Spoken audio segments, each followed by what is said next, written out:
was the worst nightmare that anybody could have. So I put my hand around her neck looking for They a were telling me to pulse. do chest compressions on her. His lips were turning blue. He was unconscious. He was barely breathing. My whole world just like stopped.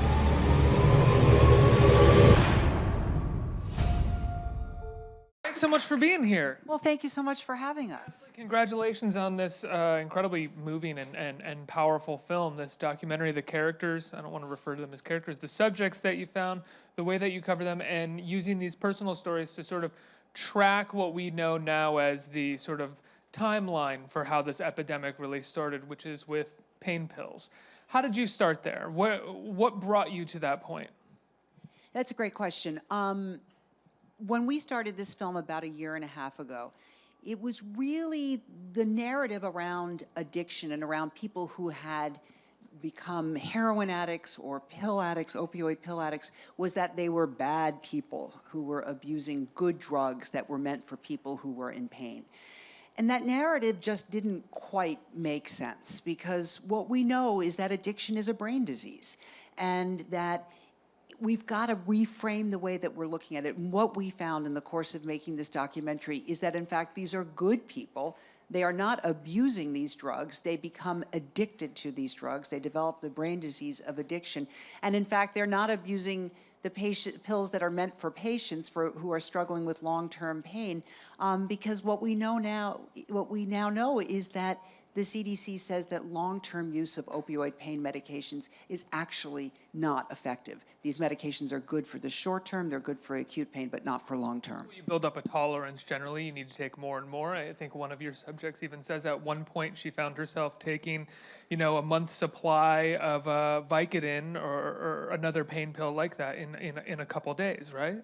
Yeah, and I think that for us, we wanted to show all people who had been prescribed opioids. So every character, every subject in our film had actually received a prescription from their doctor for these opioids and had inadvertently become addicted.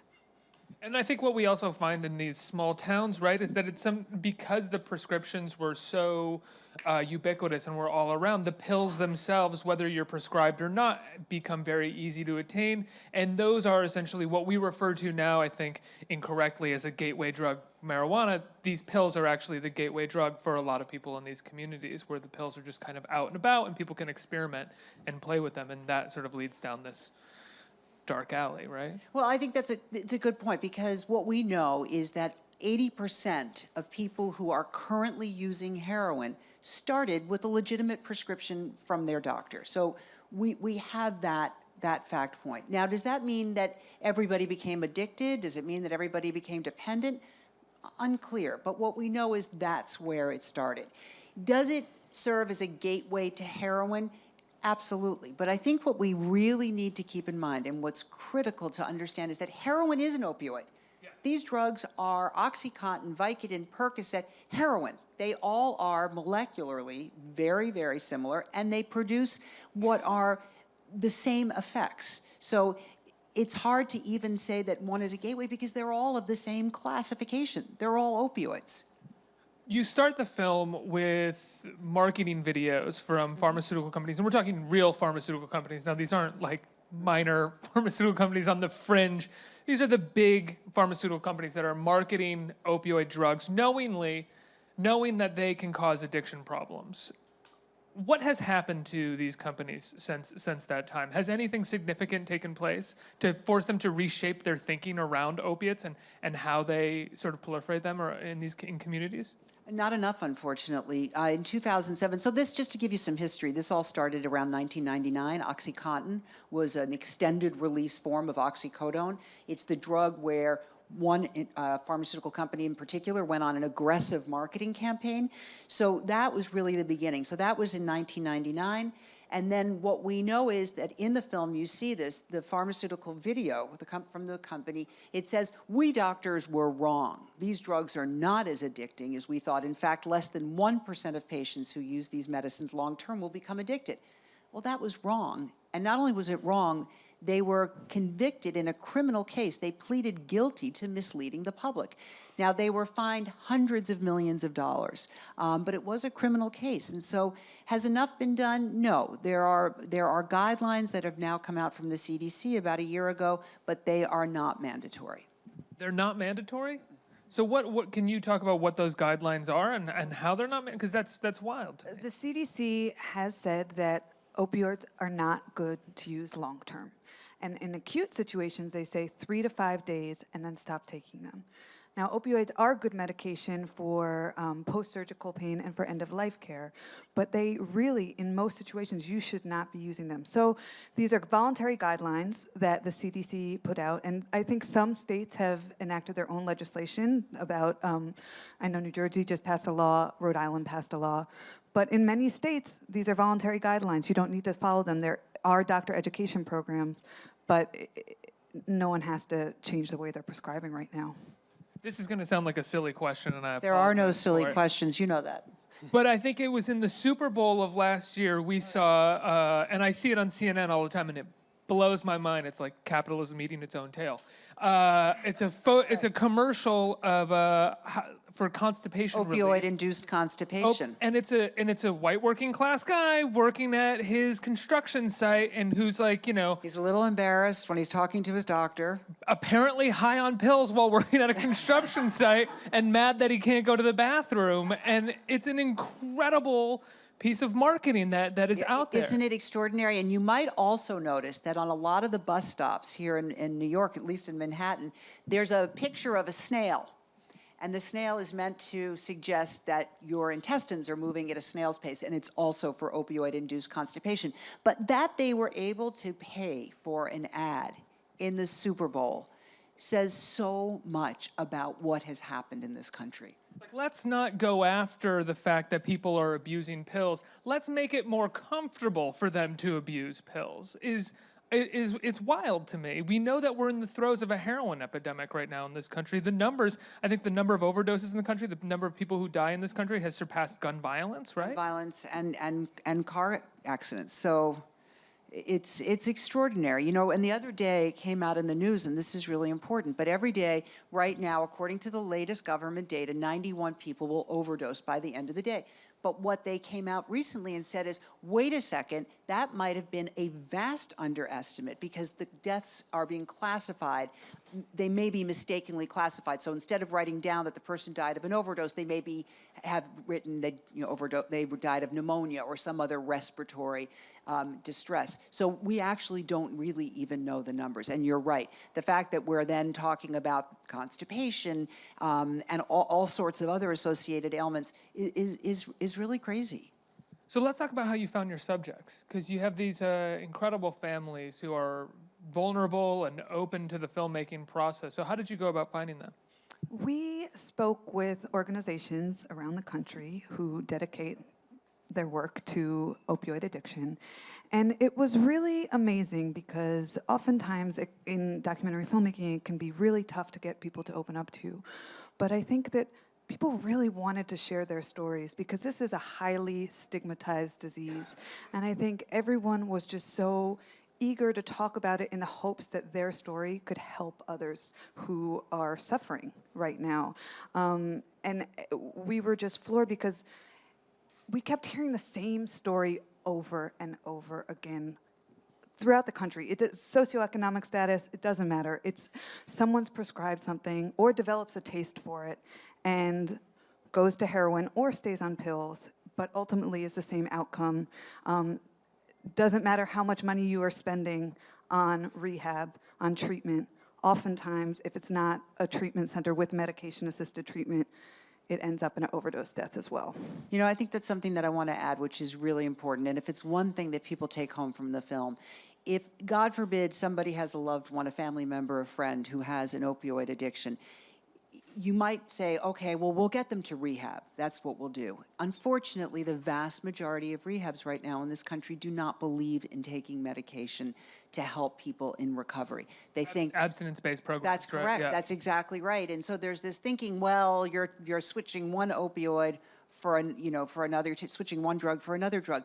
The truth is, unless you take one of these medications, your chances of recovery are not great. And so it makes a big difference. So remember, if you ever know somebody who's going to rehab, ask the question, do you believe in medication-assisted treatment? An epidemic like this teaches us a lot about not just the drug itself, but about the disease of addiction. And I think we're in the midst of learning a lot, or at least changing, the tide is changing in terms of how the mainstream perceives addiction in this country because of the heroin epidemic. Does it feel like that? I mean, you have a scene where a police officer, just like a beat cop, is sitting down with an addict and talking about getting them into rehab, not busting her and putting her in jail, you know? Why do you think that might be, right? The problem is it because this is impacting so much of white America? I didn't want to, I know. mean, I'm happy to bring it there. That's been my feeling about this for quite some time. Well, it's a really upsetting reality that we all have to face. And the fact of the matter is, when this epidemic, for a variety of reasons, and we don't have to go into it, is impacting white America in significant numbers. And so now we're having a public health response, an appropriate public health response. We're getting people treatment. You're right, in the police department, they go to therapy. They're not throwing them in prison. Very different response than we've had in the past. We've gone from a war on drugs, which was Correct. a war on the poor, to a sort of treatment-based legal system, Exactly. or moving in that direction. Or at least maybe we were a few months ago. I don't know what's going on right now. It seems they seem a little off. When you met your subjects and you're working with them, did you try to find subjects that ended up feeling like a kind of a microcosm for the greater sort of story of what's happening with addiction in this country, or did you just find the most compelling stories? I think a few things went into finding our stories. We wanted to tell the story from different perspectives. We wanted to tell it from the perspective of a parent who lost a child, of a sibling who lost a sister, and of children who lost their parent, because actually opioid addiction is not just hitting young people and people in their 20s. Middle-aged people, older people are middle-aged people are actually who are dying most frequently from opioid addiction. So unlike other overdose crises, this is really hitting all different age groups. And I think we did want to look at different socioeconomic groups and how it's cutting across class lines as well. Go ahead. No, go ahead. Oh, sorry. Sure. When it comes to these stories, they're so personal. Do you ever worry that it misses the forest rather than the trees? I mean, I think you've really got it, but the forest is so big when it comes to addiction and heroin in this country and the economy, and then the way that we talk about the poor versus the way that we talk about the upper echelons of class and how they can receive treatment. It's so hard at this point to capture all of those stories. Well, it's such a good point. And actually, the president of HBO Documentaries, Sheila Nevins, who's going to be here shortly to talk about her book, is really insightful about this, which is you can't have a documentary tell all stories, right? It can't be all things. And there is so much to this epidemic that you could make a lot of documentaries. What we, I think, tried to focus on is trying to show the humanity of people who are struggling with the disease of addiction. And like we said in the beginning, these are not bad people. These are good people who have the disease of addiction, and to try to remove the stigma, because until we do, this epidemic doesn't go away, because when it's stigmatized, it impacts everything, from our guidelines, from the way we treat people. It's all over the spectrum. So we've got to change this discussion. Can I add one thing to the, Yes. these are not bad people? They never were bad people. We should, like, that's the idea that, we're finding them to be like, well, now good people are No. But yeah. but my point being that it's very easy for people to dismiss it and say, well, they're just kids. Yeah, right. And we can't do that. It's to our peril if we do that. Heroin, for whatever reason, is the easiest drug to dismiss for people who've never been around That's it right. or never been anyone in the throes of addiction. They think to themselves, why would anyone do heroin? You know it's going to be bad for you. This is your fault. You chose this path. How do we get people to change their minds in regards to that? That's a really great question, and it's really hard. You're so right. And in the film, one of the subjects says, I never thought I would be somebody shooting heroin. It was the last thing I would ever think. I was a normal person. We have to change it. We have to show it for the brain disease that it is. It hijacks the brain. It changes actually the neurochemistry and the wiring of the brain. It's why it's so difficult to get off of it. And I think that we have to have a scientific-based conversation about this. And I think also through our characters in the film, you see these are not people who are out to get high and enjoy life being high. They're miserable. This addiction is pure misery for them. And whatever they can do to get off it, they're going to try. But it's a chronic and relapsing disease. And we also want people to take that away from this film. This is not something that you can just stop. It is really, really difficult. I want to go back to the abstinence-based rehab programs once again, because one of the characters in the film, she goes to this police station. She gets put in a treatment center by the state, by the city, and now I'm assuming that treatment center is abstinence-based. You want to talk about that? Well, I believe that center, actually, they detox you. I'm not quite sure what the program was at that center, but a lot of centers like that will detox you with medication, but from then on, you don't have the maintenance with buprenorphine, with Suboxone, or with a methadone-based program.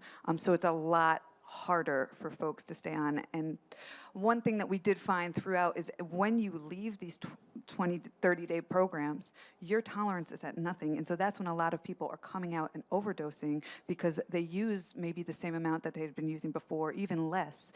And that's when it can take you because your tolerance is just so low.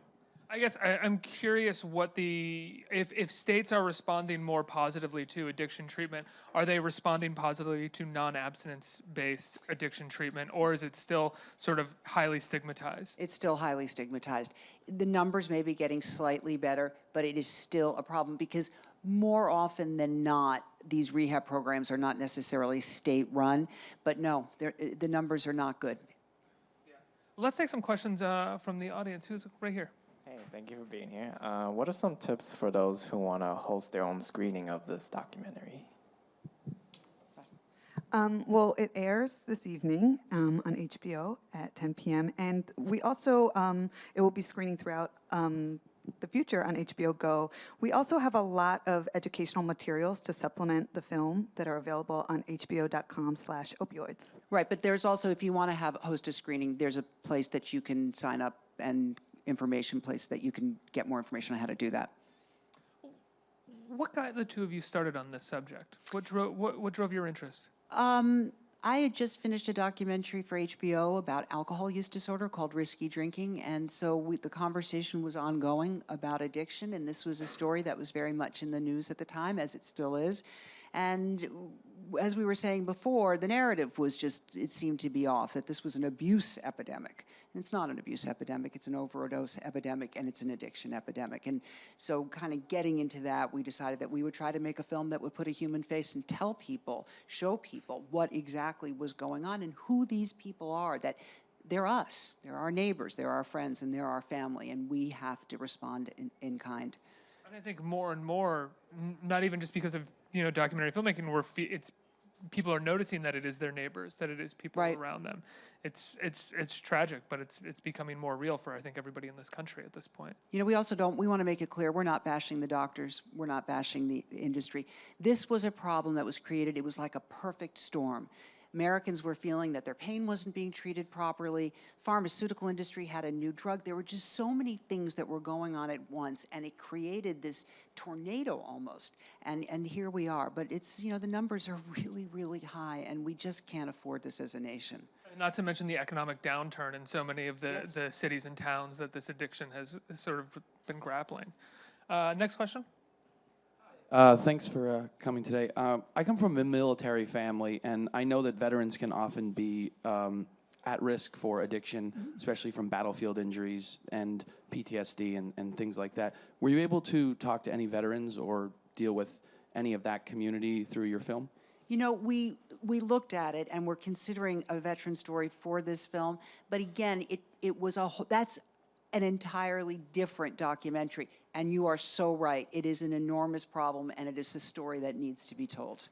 I think we have time for one more question right here. Hey, I was just wondering, were there times where, you were trying to reach out to some of the people from the documentary, and initially they felt uncomfortable at first, but then, once you started feeling how easy was it for them? Yeah, I mean, listen, this is a tough topic, right? And you're dealing with families at the worst possible moment of their lives. So absolutely, this was tricky. But of course, like anything, as you spend more time, they become more comfortable. They become more comfortable with having us around, with having a camera around. So it became easier, but it's tricky. And I think that we both have to stress the enormous gratitude that we have for the families who are willing to open their lives and their stories at such a critical moment so that all of us can be educated about what addiction looks like. And I think you do an incredible job in the film of never getting gratuitous with these families or gratuitous with the footage. I mean, there's really no footage of anybody shooting up. You're not obsessed with the practice of it, if you will, like so many filmmakers prior to this. But I'm wondering how you walked that line while filming, how you knew when to film, when to step out, when was enough, or did that come more in the editing process? I think that it does come in the editing process to some extent, but it's also a feel that you have with the families about what's right and when you're overstepping and when you're not overstepping. But yes, it does to some extent happen in the edit room. But it just is a sense that you get with the family about what feels right. And you don't want to shy away from it because you've got to see it. And I think we all need to wake up to it. And that is a harsh look. So it's a balance. Before I let you go and tell everybody to watch the film tonight, is there anything that they should know about the epidemic or any place that they should go, a website to check anything out? Want to talk about the website? Yeah, our website, hbo.com/opioids. We've worked really hard on getting those expert opinions and expert voices that we couldn't include in the film because it is such a highly personal film. We wanted to have a place that people could get that information. So we have web extra videos on how we got here, on medication-assisted treatment, on naloxone or Narcan and reversing an overdose, among other topics. So I'd say check those out. We have a discussion guide and ways that you can host a screening. And the other thing that I'd like to say is at the end, there is the SAMHSA hotline.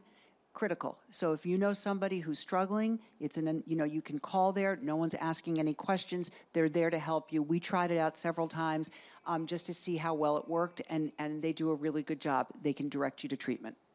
Warning, This Drug May Kill You premieres on HBO tonight. Congratulations on the film. You did Thank a you so wonderful much. job. Thank you so much. much. Thank you for having us. Thank you.